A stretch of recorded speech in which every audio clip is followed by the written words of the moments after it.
출가한 대중들이 한 곳에 모여 안거를 하다 보면은 제각기 업이 다르고 또한 개성이 다른 사람들 사이에서 허물이 생기기 마련이니 보름날과 금음날은 자기의 허물을 드러내는 포살 의식을 하게 되고 안거가 끝날 때는 그동안의 허물을 참여하는 자자 의식을 하게 됩니다. 조금 전에 우리 대중들이 행한 이 포살이나 어젯밤에 행한 그 자자 의식은 바로 부처님 당시부터 전해오는 관행입니다. 대중생활을 하면서 계율을 깨거나 또 엽법하게 참여하지 않는 사람은 우리 대중들이 행하는 이런 포살이나 자자에 참석할 수가 없습니다. 만약 참여하지 않고 참석하면은 대중들이 그를 축출하게 되어 있습니다. 부처님 회상에서 자자를 행하는데 그 여름 안거 동안에 한 곳에서 안거하지 않고 세 곳을 돌아다니면서 여름을 지냈던 문수가 나타났습니다. 그때 부처님의 상수 제자인 가섭존자가 대중들에게 문수가 이 한 곳을 지키지 아니하고 세 군데 돌아다니면서 안거를 하였다는 이 사실을 공개하고 방망이를 들어가지고 쫓으려고 하는데 갑자기 백천의 문수가 나타났다고 했습니다. 그래서 가섭은 그의 신통력을 다 해서 그 방망이를 들려고 해도 들리지 않았습니다. 그때 세종께서 가섭에게 묻기를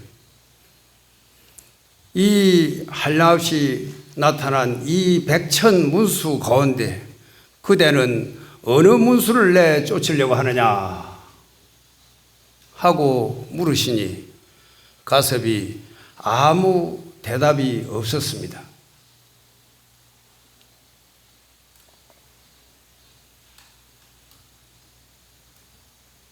참으로 가섭 존자가 대단하십니다.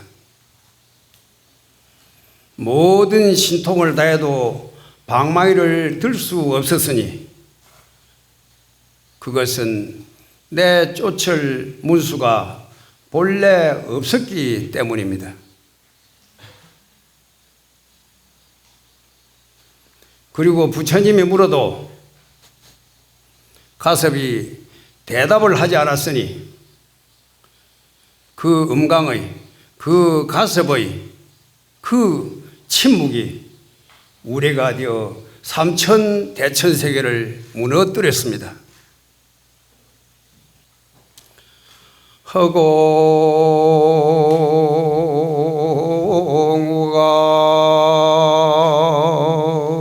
허공우각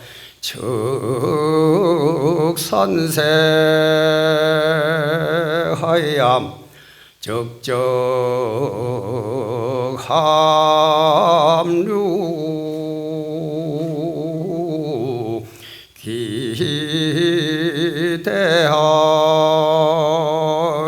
기대하고 정중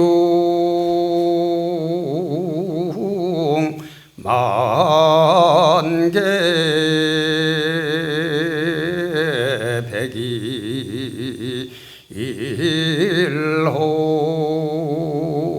백일홍이엄 천타 많다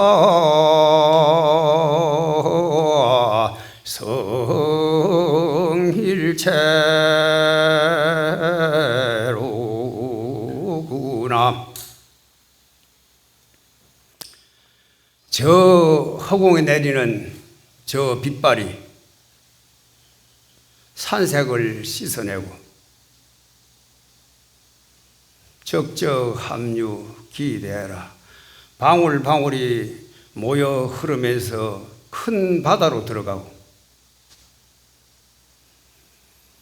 정중만개 백일홍이 저 우리 마당가에 피어있는 저 붉은 백일홍 꽃잎이여 천타 만타가 성일체로다. 천송이 만송이가 그대로 다 한 빛깔을 이룹니다. 오늘 우리 대중들은 이렇게 안거를 회항하게 됩니다.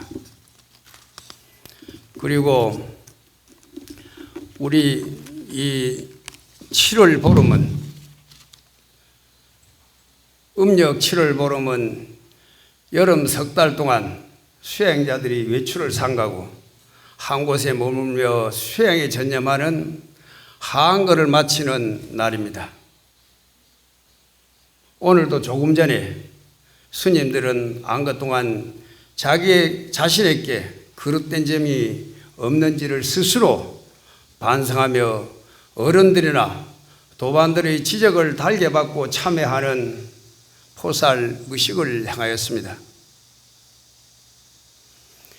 이런 의식을 통해서 성가의 교단은 그 청정성을 유지해 오고 있었습니다.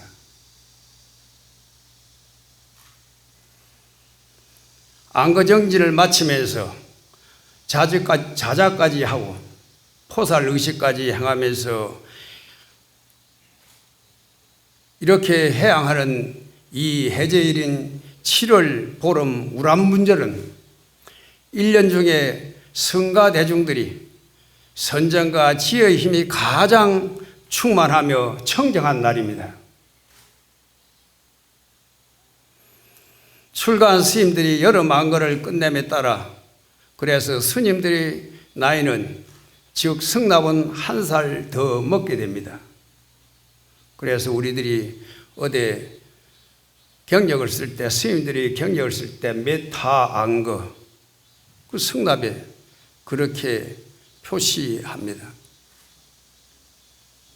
이렇게 상서로운 날 깨끗한 청정한 신심을 가진 제가자들이 공양을 올리며 가장 간절한 발언을 하게 됩니다.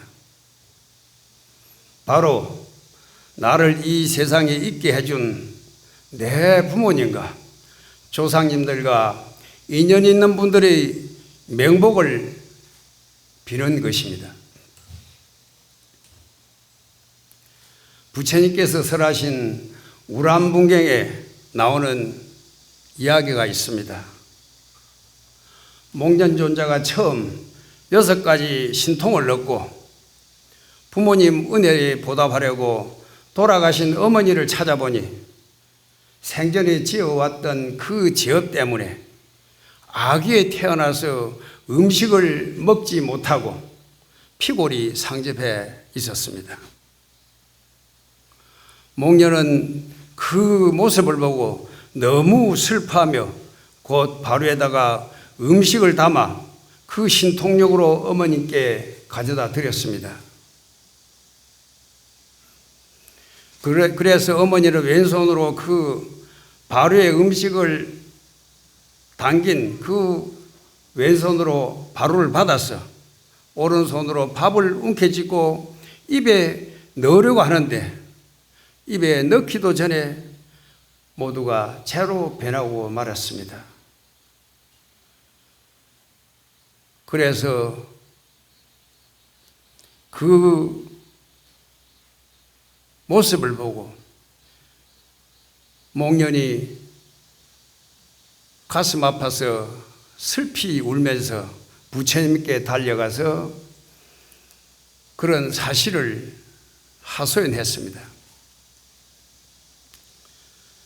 그때 부처님께서 말씀하시기를 너의 어머니는 죄의 뿌리가 깊어서 내 혼자의 힘으로는 어떻게 해 볼 수가 없고 여러 스님들의 위실력을 빌려야 해탈을 할 수가 있다. 그런 가운데도 이 음력 7월 15일은 여러 스님들이 자자를 하고 모든 부처님들도 기뻐하시는 그런 날이니 그날 100가지 맛난 음식을 우람분에 담아서 시방의 자자하는 스님들에게 베풀고 발언하면서 그렇게 발언을 하게 되면은 살아계신 부모는 100년 동안 복락을 누리게 될 것이고 만일 돌아가신 7대의 부모는 이미 돌아가신 7대의 부모들은 천상의 마음대로 태어나서 무량한 쾌락을 받을 것이다. 그러고 하셨습니다. 그리고 부처님께서는 대중 스님들에게 말씀하시기를 여러 대중들은 먼저 시주를 위하여 선정에 들어 마음을 안정한 뒤에 공양을 받아야 한다. 들뜬 마음으로 공양을 받으면 그것은 공양을 받는 자세가 아니다. 그리고 시주들이 처음 공양을 올리려고 담아온 그 그릇을 받았을 때는 먼저 불탑 앞에 부처임전에 앞에 놓고 여러 스님들이 축원을 마치고 난 다음에 각자의 자기 밥을 받도록 하라. 그렇게 말씀하셨습니다.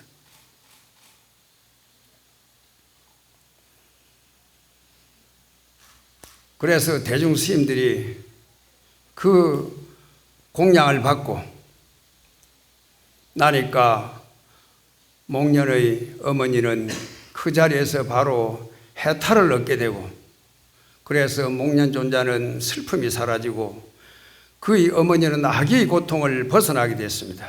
그리고 그때 모인 여러 대보살들이 대중들이 모두 함께 기뻐했다고 합니다. 그래서 옛날부터 우리 스님들이 공양을 받을 때는 반드시 심교 전발을 하면서 전발계를 외우고 부처님의 일대를 생각하고 그러고 난 다음에 시방시주의 그 공덕을 기리면서 축원을 하고 그리고 자기 자신을 돌아보는 오간계를 외운 다음에 그리고 그 자기의 공양 가운데서 조그만 생반을 떠서 저 귀신들에게 베풀고 공양을 마친 다음에 그 바로 씻은 그 물을 신모장구 대다라니가 그 다라니가 쓰여져 있는 그 만다라 그림자가 비친 그 가피수를 만들어서 아기들에게 공양해 왔습니다. 그러한 전통을 지키는 것이 지금은 아마 천하에 많은 총님이 있지만은 우리 조계 총님 송강사만이 그 일을 해오고 있을 것입니다.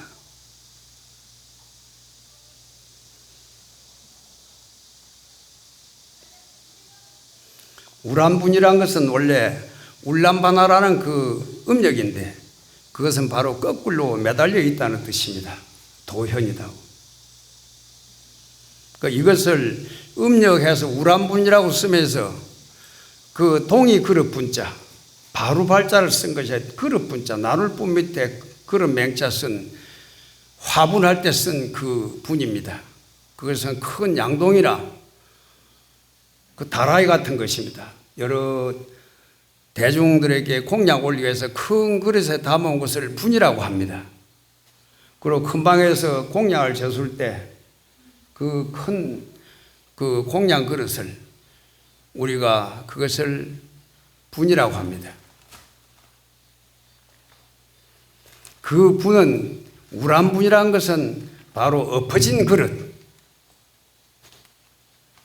그리고 음식이 못 먹게 되어서 변해버린 그릇이란 그런 뜻으로 저 망자들이 지옥에서 고통을 받는 것을 상징하게 아주 그렇게 미묘하게 번역을 하면서 동이 그릇 분자라고 그렇게 썼습니다. 그릇의 쓰임새를 보람있게 하기 위해서는 그릇을 반듯하게 놓고 거기에 100가지, 100종의 온갖 만난 음식을 가득 채워서 많은 대중, 100명의 대중들에게 공양을 올리는 것이 가장 보람된 그릇의 쓰임새라고 합니다.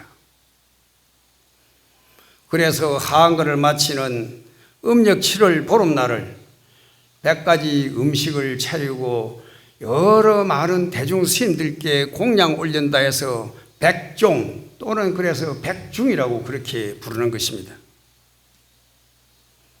그래서 그때 우리는 악도에 헤매는 영가를 위해 천도 의식을 베푸는 것입니다. 그래서 우람분절이라는 것은 거꾸로 매달려 있는 그런 악순환을 반듯하게 놓아서 그 공양물을 올리면서 모든 그 악순환을 다시 선순환시키는 것이 바로 우란분절의 그 복합적인 뜻이 거기에 있습니다. 오늘 우란분절을 맞아서 우리 여름 석 달 동안 수행하신 대중 스님들의 그 공덕으로 모든 영가들도 고통에서 벗어나 함께 이렇게 안건을 향하도록 합시다. 오마유라세 사바 오마유라세 사바 오마유라세 사바